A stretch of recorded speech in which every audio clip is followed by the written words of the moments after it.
எல்லோருக்கும் நமஸ்காரம். இப்போது நம்ம 2 வார்த்தைகள் பார்த்தோம். இறைவன், அப்புறம் உயிர் அப்படின்ற அந்த 2 வார்த்தைகளை பற்றி. இது நம்மளோட உடம்போட எங்கே சம்மந்தப்பட்டிருக்கு அப்படின்றத பார்க்கலாம். இறைவன் ஏகமாக எல்லா இடத்துலையும் இருக்காங்க. இந்த நட்சத்திரம், வானம், பூமி, சந்திர, சூரியன் எல்லா இதுலேயும் நிறைஞ்சிருக்காங்க. அதே மாதிரி நம்மளோட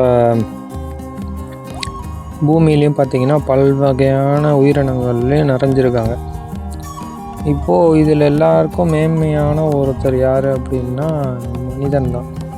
மனிதனுக்குள்ளே இறைவன் எங்கே இருக்காங்க அப்படின்றதையும் இப்போ அதுக்கு தமிழ் என்ன நம்மளுக்கு சுட்டி காட்டுதுன்றதையும் பார்ப்போம்.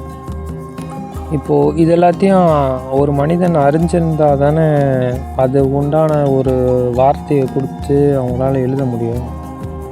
அப்படி பார்க்கும்போது இறைவன் எங்கே இருக்காங்கன்னு அவங்க பார்த்து தெரிஞ்சுக்கிட்டதுக்கப்புறம் அதை எப்படி வார்த்தையாக கொடுத்துருக்காங்க அப்படின்னா இந்த வார்த்தையாக கொடுத்துருக்காங்க, கடவுள்னு.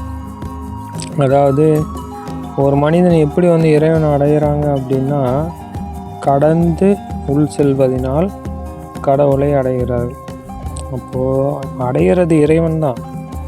அந்த கடவுள் அப்படின்றது என்னன்னா உள்ளே கடந்து போகிறது அப்படின்றது தான் இதோட பொருள். அப்போது இது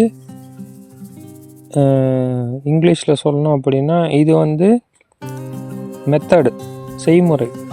அடையிற பொருள் என்ன அப்படின்னா உயிர், இறைவன்.